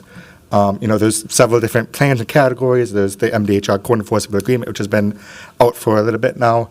I'm kind of reaching that next stage with kind of the year one kind of deadline coming, or year one kind of timeline ending, and then year two kind of starting, which contains a lot more like oversight or in terms of checking for, checking compliance and some of that stuff. There's a pending Department of Justice consent decree, which is pending before the court yet, with some uncertainty attached to that with the political environment. And then there's also other action plans and kind of other things, such as the Safe and Thriving Communities Report, which is a community safety kind of plan, which contains, more than policing, but kind of, as well as other aspects of community safety. So just kind of, there's all these overlapping plans, a lot of these things. For the foreseeable future, there'll be risk of not reaching the deadlines, not reaching the terms, not reaching the expectations. I think one thing that we've kind of noted and kind of want to touch upon is that, it's beyond community safety, but a lot of departments have a role in this. There's HR, IT needs, finance. There's a lot of kind of collaboration, a lot of stakeholders involved here. And as part of this, there's, new processes, systems, policies, procedures being worked out, a need for some of those items. And, it's just, we need to be that collaboration and focus on overcoming those challenges, that strategic approach, and then again, kind of that resource technology play a role. There's associated risks, of various with these items include strategic, so not reaching the goals of these plans, not being aligned. Some of them are court mandated, some are, internal goals or kind of goals of the council, the city enterprise, MIT needs. So there's a lot of these have new systems, have new resources attached. These importance of being able to demonstrate compliance, but also being able to, or be in compliance, but also be able to demonstrate it with the technology and resources, financial needs of the resources and the systems, and any associated, of being not in compliance or anything resulting from, as we've seen recently with the lawsuits and recently with some other things, a lot of financial risk just tied to community safety operations, reputational risk to the city of not reaching the goals or kind of, furthering, the perceptions of the city and kind of those news articles and headlines. I think the key one is kind of operationally. So as part of this, there's a lot of policies, procedures, changes to processes, new processes, oversight mechanisms that weren't there before that might be, in place now, and kind of the need to, not meeting all those or kind of not outlining them. I think, the court enforceable agreement's a couple hundred pages, the consent decree is 170 pages of requirements, and then community safety plan, details a lot more. There's a lot of recommendations, a lot of things there. Governance, so just not having that good governance oversight over everything to, meet the needs or kind of, be in providing good oversight and monitoring of these systems after they're in place or while they're in place, and then kind of the compliance legal aspect, of course, with, the various requirements that are outlined. As audit, there's been the independent evaluator is kind of the main one who's responsible for attestation of the court enforceable agreement and then the pending consent decree without if that would occur. So ALIFA, as audit, we've been kind of exploring opportunities to, I think as we kind of get to this year one, staying up to date with information, it become a lot more clear for us in terms of what we can audit and how we can kind of best be assumed there as we're independent, and also they're independent, so we don't want to get in the way of duplicating work, or also don't want to be overlapping. But I think as a lot of times our work coincides or kind of comes to similar things. So, just those associated risks with that. The next one we've talked about in various ways is common audit theme, if you recall, kind of from our reports, and want to kind of elevate it up this year as well. Communication channels and a lack of effective communication, both internally and externally, leads to information being siloed, creates inefficiencies and complications to operations and objectives, and leads to frustration among stakeholders. So we first kind of pulled this out as an enterprise risk theme or risk theme and kind of the 2023 community safety plan. We kind of extrapolating it across the enterprise this year. And as I've said, even in our recent audit reports, a lot of times it's a common cause or kind of a root cause in there. So basically there are challenges and opportunities for leadership and management to, adjust communication risks internally and externally. There's been challenges with the new government structure, with the, both within the administration and with kind of the legislative branch, and both kind of in between with the Office of Community Safety, Office of Public Service, and kind of these other offices, kind of being stood up with their own new chain of commands, new expectations, and kind of how do we work across the barriers, or how do we one department work with the other, as well as just kind of within the legislative and administration and the legislative branches, this kind of new relationship and new partnerships thereof, communicating. And I think too, a lot of times you see challenges within departments as well, as we kind of have called out or kind of have talked about with information being siloed with, one division or one area might be working on something, the other one might not be aware of it. That lack of alignment, operationally, but also when it comes to policies and expectations that we've kind of identified as well in terms of not being aware of what someone else is doing and you doing similar work, or not being aware that there is another policy or expectation that might be covered elsewhere, just because we don't really have that effective communication as an enterprise. There leads to inefficiencies, time and resources lost, a lot of uncertainty, especially in some areas, and difficulty in learning how things should be done, especially if someone is coming into the enterprise with not knowing, who to go to, kind of how to go through what. As we kind of have talked a lot about, we rely on informal communication channels, informal sharing of expectations versus kind of that formal documented there. Key person risk is also heightened. So when people leave, a kind of key people leave, who's going to kind of step in place and kind of take over there. That lack of complete information to make decisions.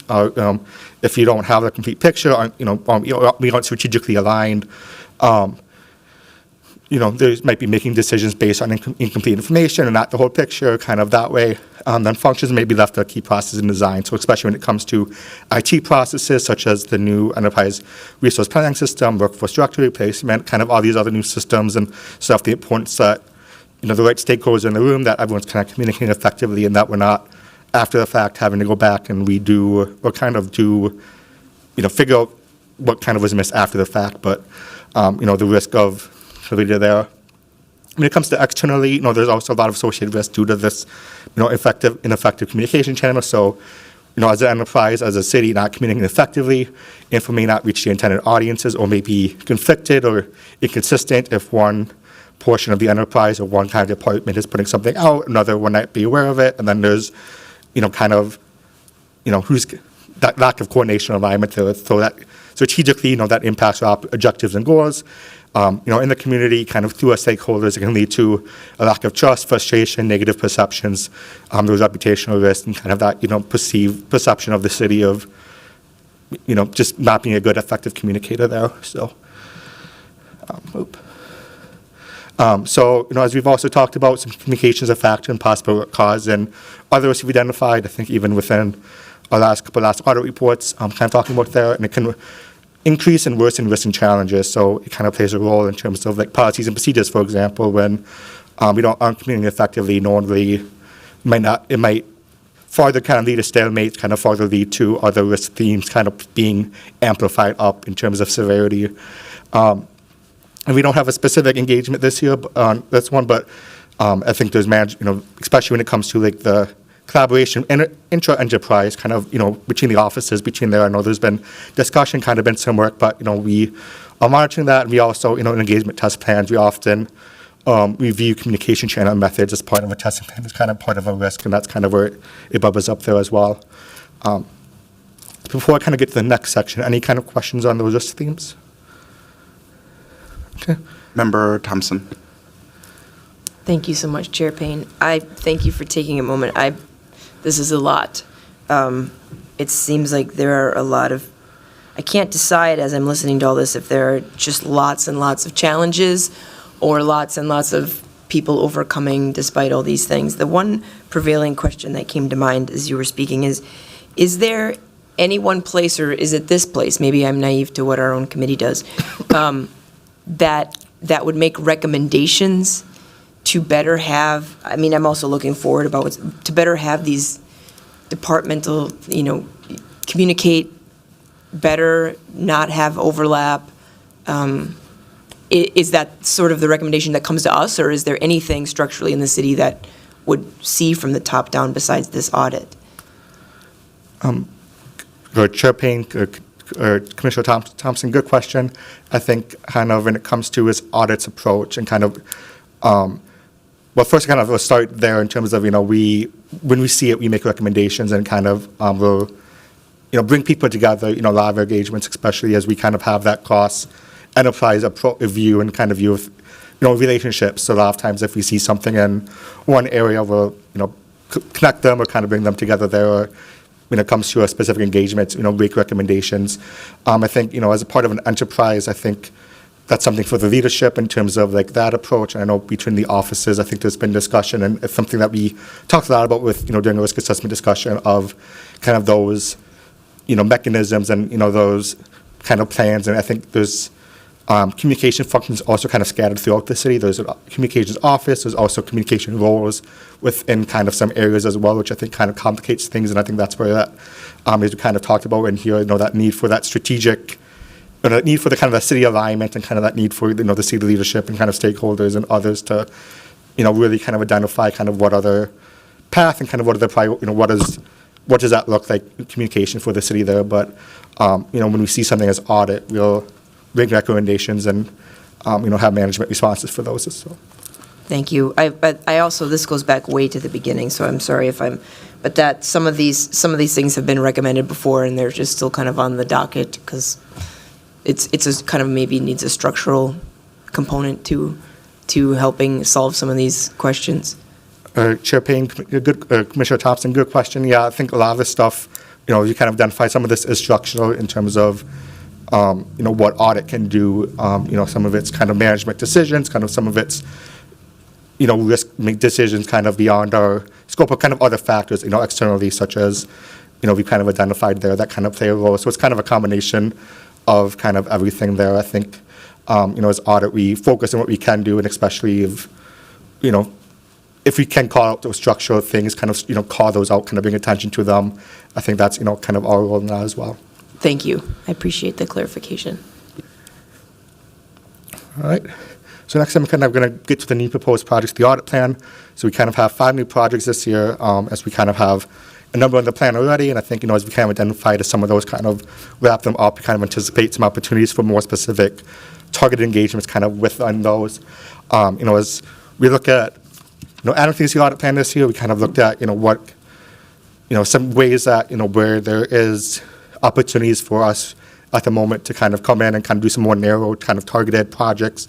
Kind of this first one, so an injured on duty and return to work consultation, to review the injured on duty and return to work processes across the city, including the processes and departments and risk management takes. We talked about, kind of enterprise risk management and kind of that role. And as there's a new risk management director here at the city, kind of, exploring opportunities to kind of work with them, kind of work with finance, and kind of work as a, talk more about kind of that risk management, kind of assess, even some of these kind of more operational level of risk management, kind of the role the departments play, the role risk management plays at the city, and kind of make observations or recommendations on those. So next couple are kind of relate to MPD and kind of, or a little bit of MPD and kind of more data review. So meant to be kind of more targeted focus ones where we hoping to kind of review the data, review limited processes and kind of understand a little bit more about the area, kind of see what the data, kind of see what the information takes us or lack thereof, and then kind of, from there, communicate that out, and then kind of if there is any areas for further review, kind of further insight, especially into some of these areas. I know kind of this first one's MPD recruiting and retention data review. So reviewing the processes and data related to MPD's recruiting and retention processes to identify trends and assess potential process inefficiencies or pain points in the department's ability to attract and retain staff. So I know it's been a common topic here at the city, kind of a lot of things been kind of talked about, so kind of looking a little bit where they're at. I'll kind of get to a little bit, but that may include a little bit of the background process in terms of, if there's pain points there, but kind of as kind of a historical kind of reference, we kind of a while back did a MPD equity and recruiting audit that kind of looked at kind of the steps of the MPD recruiting process. We did kind of, I think the department did kind of the first 6 or 7 steps and kind of stopped there, and then kind of phase 2 did not occur because events happened, but kind of looking at kind of some of that kind of work of, what's that information to lead us to. The next one is kind of MPD and Park Police investigations data. So, in terms of the investigative units, we kind of referenced a little bit in our last audit report with the MPD fleet management, with the traffic investigation unit, for example, and kind of some of their numbers and kind of some of the things are out there, but to review process and data related to investigations, including data such as caseloads, trends, and collaboration with others, just kind of see a little bit how those individual units are operating and kind of, some of those practices there and where that data is. The next one, kind of anticipate later on in the year. Coaching has been something that we talked about. I know there was a request from this committee last year to kind of, assess risks and kind of opportunities around there. We kind of have a coaching project on reviewing processes, systems, and controls established and operating effectively.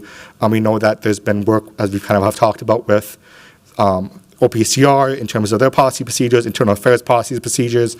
A lot of those are anticipated to be completed as part of that year one deadline kind of coming up in a couple of weeks. So we kind of anticipate once we have kind of 6 months of data with kind of this new process, or kind of once we have once enough time has passed with this new process in place, firmly kind of reviewing that. As we've noted right now, it's been a little bit, in an MPD fleet audit, there's been changes, been a lot of kind of things kind of at play. So kind of, in about later on in the year, kind of anticipating late fall, kind of winter, kind of exploring once we have enough data information to kind of look into where, how effective are the changes in place. This next one is kind of a just kind of a regular add-on. So every year we do either Park Board Police body-worn camera audit, or we do the MPD body-worn camera, as well as automated license plate reader audit. So Park Board doesn't have the license plate reader component, but last year we did a Park Board. This year doing the MPD body-worn camera and APR audit, just kind of that regular compliance with state law regarding kind of that information there. This next one, kind of as we kind of had last year, kind of some other things that we wanted to call attention to, things that we're tracking. It's not a comprehensive list by no means, but just kind of things that we kind of wanted to talk a little bit more about, or kind of identify there of bringing out for kind of further consideration. So first one is we kind of had last year that 311 issue reporting remediation process. So looking at how 311 works with as they're the kind of that facilitator, kind of that working kind of with all those departments and departments responsible for getting information back to them, kind of communicating that out. Some opportunities on there. Continued risk and kind of looking at information on facilities and asset management. So we had the MPD fleet management audit. We have facilities management audit on the plan right now, as well as a citywide fleet audit. But there's continued to be risk around assets, around facilities. There's been the recent MPD, or part of the Code Enforcement Agreement. There's been those assessment reports on the facilities and kind of systems and some of that stuff that have kind of been useful as well. But especially as we've seen lately, for example, with the LAPD or LA fires, risk around the facilities themselves and kind of that financial aspect and kind of some of that stuff, and just kind of a lot of things that we've been tracking in terms of facilities and asset management. And I think especially as we kind of reach this next financial stage, kind of increase importance there. Off-duty work process, so kind of a little bit, had that on there last year, kind of did a little bit more of an update this year as we have been meeting with them, kind of have been tracking the changes. So we did an audit in 2019. There's still a couple open audit issues related to policies, procedures, systems, and technology, kind of that oversight kind of component. Within the last year, there's been kind of the MPD has kind of created this inspections unit that's kind of taken over kind of some forms of oversight over off-duty. So they've been kind of implementing some reviews, kind of doing some requirements around like taking out squad cars, for example, or kind of around secondary off-duty employment sites, as well as kind of there's been, anticipates with the new workforce director replacement system, kind of the ability to do more as we've, identified back in the audit, it's kind of still true today. The systems kind of, multiple systems, multiple sources of data, not always the most accurate, not always the most complete, and to bring comprehensive oversight, kind of have to right now kind of manually bring everything together, kind of have manually, the smart sheets, there's different things around there, but there's anticipation on this new workforce director system kind of can help facilitate there, as well as there's in the pending consent decree, there's requirements around secondary employment, off-duty a little bit that kind of overlap with our audit, such as scheduling employment sites, or scheduling supervisors, as well as kind of hours worked, kind of limits on there that we kind of anticipate with, as well as there's been kind of that council, use of city use of city vehicles on off duty, kind of some of that stuff that are kind of playing a role. So we kind of stay in contact with MPD, especially with now the kind of seeing where the consent decree goes and kind of some of that stuff, kind of opportunities to review the whole process, kind of review kind of that information again. Just kind of an update on there. The next one, we kind of had on last year and kind of on here again. So juvenile crime, community partnerships, MPD special units and programs. So there's a lot of functions out of MPD, or kind of a lot of things that may be part of the community safety plan, such as a Save and Thrive Communities Report, or may not necessarily be part of the legal agreements, but functions of MPD that we've been kind of exploring more about. Juvenile crime, kind of juvenile crime, kind of some of those programs and opportunities have been a topic of discussion, as well as within MPD, some of the things such as MPD's response to domestic abuse, so kind of the repeat cost for service, or kind of some of those stuff. So exploring opportunities around those programs and kind of some of those more specific areas of functions of MPD. Next one, MPD background check process. So there's been some recent changes, I believe, kind of put in place last year in terms of the whole process. We're still kind of tracking that and kind of hoping to still kind of tracking risk associated with the background check process, hoping to maybe potentially revisit it. Next one, so emerging preparedness and responses. So there's a 2022 civil unrest after action review, I believe, kind of towards the end of last year, the kind of emergency management, the stakeholders kind of completed. There's about 28 recommendations, kind of 28 steps of there. So exploring opportunities either kind of to, as part of that plan, or kind of as part of those recommendations, or part of kind of the current standards in terms of the emergency management, kind of exploring engagements there.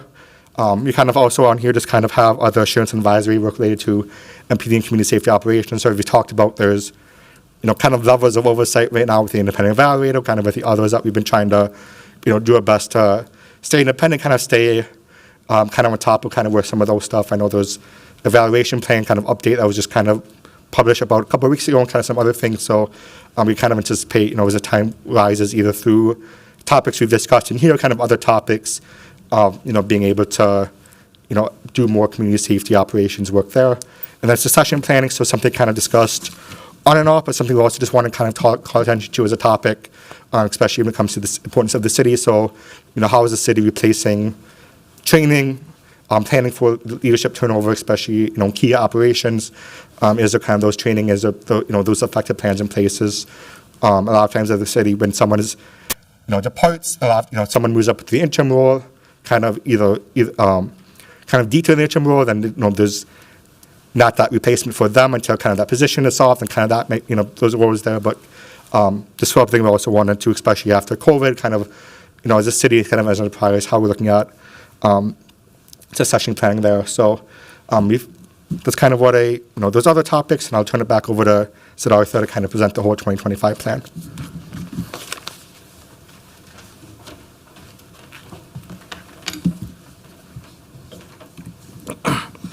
Thank you, Chair Payne and Audit Committee members. I know that was a long and detailed presentation. I'm putting forth a proposed audit plan. We know it's quite ambitious and will likely not complete every audit that is on the plan. However, we wanted to make note of everything and give ourselves the opportunity to start a project without coming back to the Audit Committee when the time and schedule align with the departments that we are working with. So knowing this is a rolling audit plan, things can be added or removed. As time goes on, the plan you see in front of you is the one we put forth for adoption. And we have total 29 projects. This one.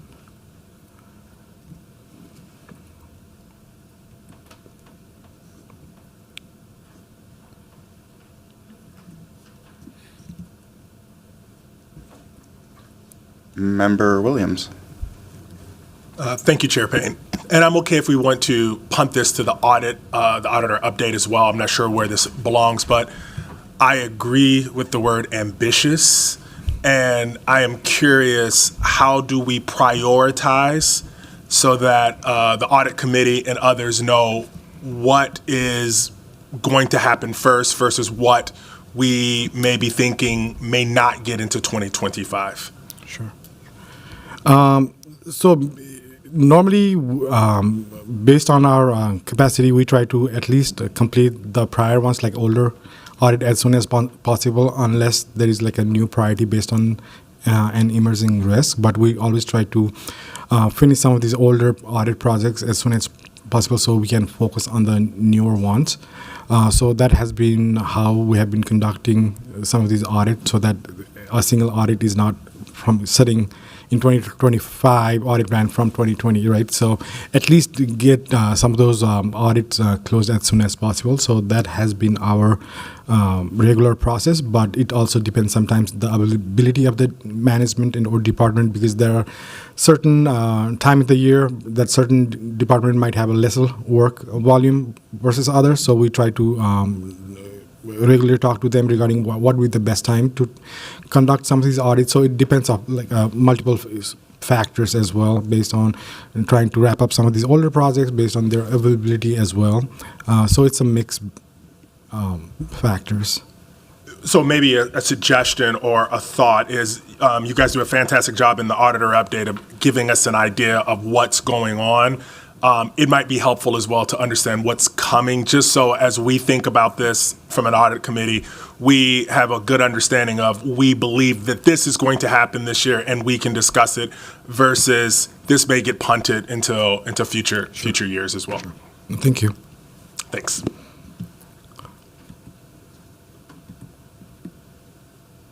Seeing no further question. Oh, Member Thompson. Sorry, thank you. I know I'm like hiding over here. Thank you for all of that. I did have a question as it was regarding to future consideration, talking about juvenile crime. I recognize that we have a lot of stuff going on in the city that had little delicate touch points in this presentation involving RFPs and involving neighborhood safety plans and all this stuff that has hit the news in recent weeks. Why has it been decided not to maybe look in on juvenile crime? I see that it says in here in the second paragraph that this has been put on hold. Am I misreading that, or is that something that I'm curious why it's not something we're trying to maybe coalesce around? Sure. No, thank you. Yeah, Travis will be answering that question. Thank you. Commissioner Payne, Commissioner Thompson, I think kind of the key thing is kind of the identifying kind of the specific process or kind of specific topic within there. Kind of there's a broad topic and there's kind of those partnerships, kind of relationships, and those working together. And as audit, we kind of try to identify a topic and kind of objective in there. We're still trying to, I think especially working with PD, working with kind of the stakeholders, and if we're going to look at a portion. If we're going to look at this kind of, what might be the specific thing that we're evaluating, kind of the opportunity there, and that's where we, especially with a lot of these things are kind of new, kind of evolving, or kind of have kind of coming into play, or the kind of those are partnerships with, other stakeholders outside, kind of, we're still trying to identify or kind of hoping to work with them and kind of identify that specific topic or area within the function or kind of within that process to look at. Thank you. Do the stakeholders include schools? Good question. I think kind of, as audit, we will look at kind of this relationship the city or the park board has.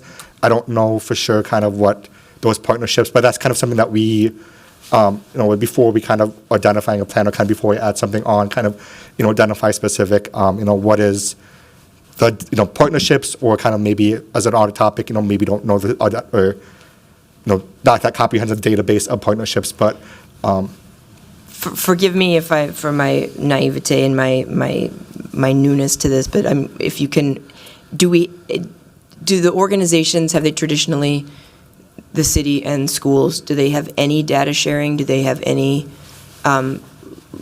Is that even part of the conversation right now in the city? Chair Payne, Commissioner Thompson, I don't want to.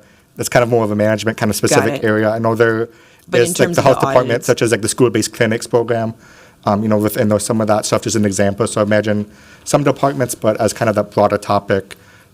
So no, schools aren't part of they're not one of the stakeholders that we've identified as being part of neighborhood safety. If the answer is no, it's fine. I just am curious because when I saw that, I was like, that to me is, something to look forward to, I'm sure. Thank you.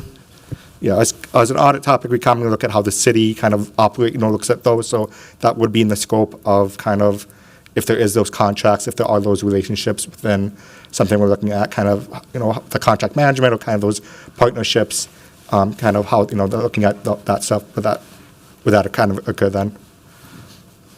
Thank you for that answer. Thank you so much, Chair Payne, for the time.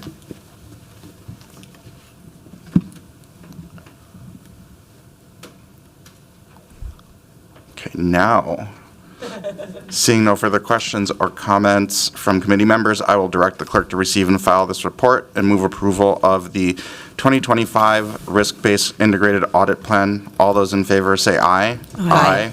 Those opposed say nay. That carries. And our last item of new business is a request from the City Council to undertake an after-action review of the city and MPD's actions related to the circumstances of the death of Allison Lucier. I'll recognize Mr. Pujol.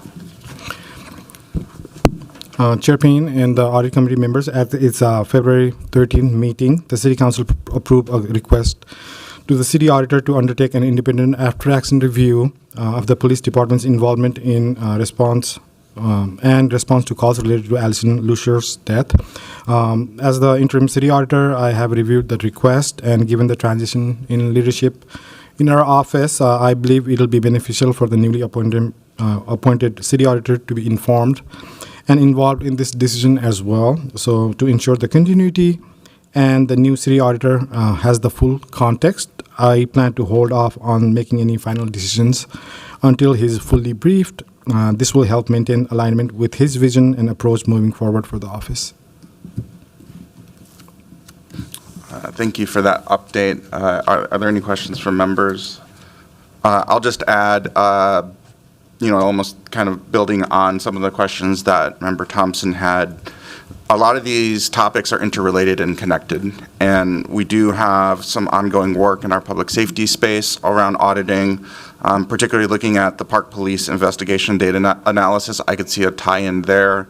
There's a lot of similarities to this case and the shooting of Davis Maturi, and I want us to be intentional about how we look at the role of audit in terms of systems and processes and controls and overall risk. And I know that this request is about a specific incident, but I do think that this specific incident reflects a tragedy of a failure of processes and controls. And I'm looking forward to working with our new city auditor as we look at this and connect the bigger picture to this unfortunate tragedy. So thank you for that update. Oh, thank you. Last is the report of the city auditor, and I will welcome back Mr. Pujol to give that report.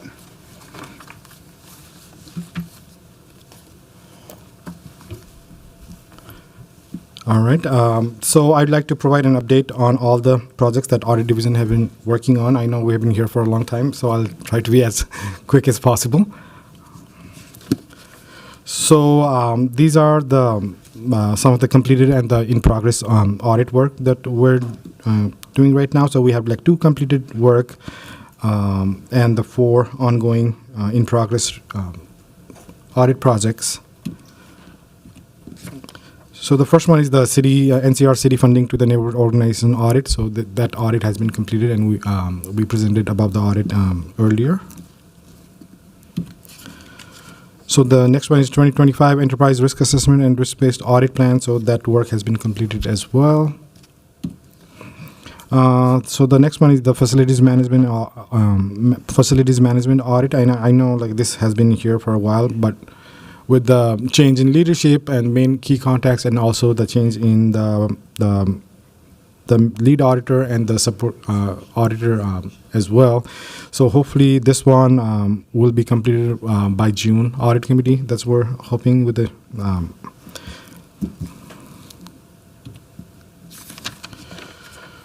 So the next one is the neighborhood safety contract management audit. So right now we are in the field work. We have asked management to provide the list of all the contracts, and once those are provided, we'll select some of the invoices for the detailed review, and so that's what we're doing right now. So it's in field work phase. So this one is the ancillary police program audit. So the objective is to review the process and controls around the ancillary programs to ensure adequate controls are in place and the program are operating effectively and as intended. So for this one, we are in the planning phase, but this could be on hold because we need to understand a little bit more. Because the way we, the reason some of the way we put this on audit, we need to know a little bit better of whether that's the unit versus a program. So there might be some confusion regarding how to proceed with this scope-wise. So if it's taking a lot of time, like you said, Committee Member Williams, so we might be starting the BWC and the automated license plate audit and putting this on hold, but at least right now this is in planning, so which might change by the time we meet in April.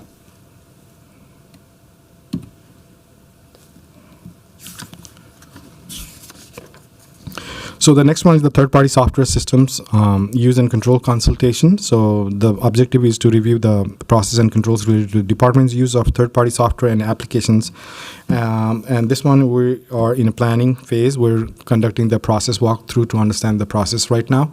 So once it's completed, we'll issue the scope memo and we'll be in the fieldwork. But at this point, we're in planning phase for this audit. Any questions before I move? Not seeing any. So the next one related to the investigation, we have like two open investigation right now in progress.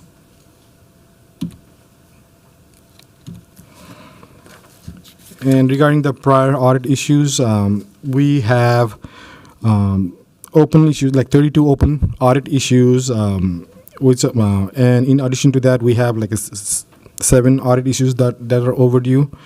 And also there are 14 audit issues that are validation in progress, basically, which means like we have already received some or all of the supporting documents, and we're just looking at some of those documents to make sure like whether they're completely, they have complete, management has completed some of those management action plan or not.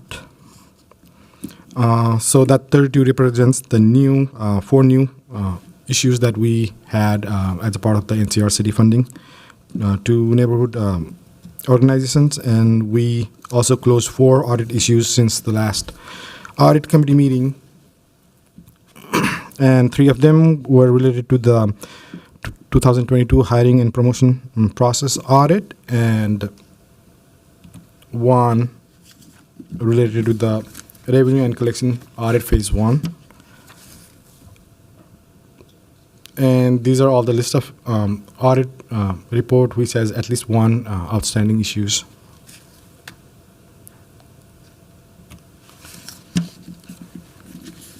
Any questions? Member Hosveen. Thank you, Chair Payne. More comments than questions, so I know we're over, but I'll try to make this brief. I would just say I would love, maybe at the April meeting or before then, as the new city auditor, Mr. Timmerman, if you want to let us know how we can support and help onboarding our relationship, our working relationship, how that institutional knowledge may be needed to kind of help with the transfer. I'm really excited to kind of move forward with that. Just wanted to make sure that we're staying connected as the team's been doing such great work, and I just want to continue that, but also make sure that we're assisting in kind of your new direction, if there is one. The other item I would just like to maybe request to this auditor update is maybe some education around how we can help support and track items against it. I feel like this is one piece that I struggle with each meeting. The reports and the actual digging deep into the audits makes a lot of sense, but I think in terms of a lot of the pieces in the auditor update, I would love to just maybe get some education on tracking and how we can support when there are outstanding items. And I think especially in a climate where a lot of the things that we see in the agenda itself are very newsworthy, there's a lot of attention, I want to make sure we're giving the correct follow-up and the correct kind of insight into those as we kind of hand off after the meeting before the next meeting. So just within the open meetings requirement, of course, but I just want to maybe request a little bit of education. Sure. And then last up, just comment, and this maybe Chair Payne is more for you and City Council. I just want to keep relevant the agenda item in December 2024, where the Policy and Research and Oversight and Evaluation Committees were moved out of the Audit Department. That's one thing that's been kind of on my mind as we've moved into this new year. And I think for you all, are you still being supported? Do you have the staff? Do you have the pieces? And then I think for City Council and the Office of the City Clerk, what are other steps that maybe we can help continue as that transition is being made? I can speak to Mr. Timmerman. I'd love to set up time probably tomorrow. I think your day's been pretty busy, as is mine today, because I actually wanted to speak specifically about that question and your vision for the audit function going forward. Absolutely, Chair Payne and members. Great comments. I, in the next 3 weeks, have some support from the City Clerk's office to set up meetings with each of you individually, City Council members, other leaders across the organization. And so I really do want to hear from you individually on some of these things. I agree, looking at some of the recap here, it would be nice to share some more information about how we get the statistics. And frankly, seeing some of these items that are from 2019, 2020, what's happening on the executive side in the organization, and what is the delay? So I'd love to share that. And Chair Payne, I'm looking forward to meeting with you and discussing the structure a little bit more tomorrow. Thank you for that. I appreciate it. Thank you. And we always want to be able to use our committee power too to help with. And I think if we don't have that knowledge too, like you said, of, hey, where is the delay from 2019? Oh, hey, we saw this 2 years ago. What happened, or is it? We can't kind of help with our recommendations on that side too. So thank you for that. Look forward to meeting with you as well. Thank you.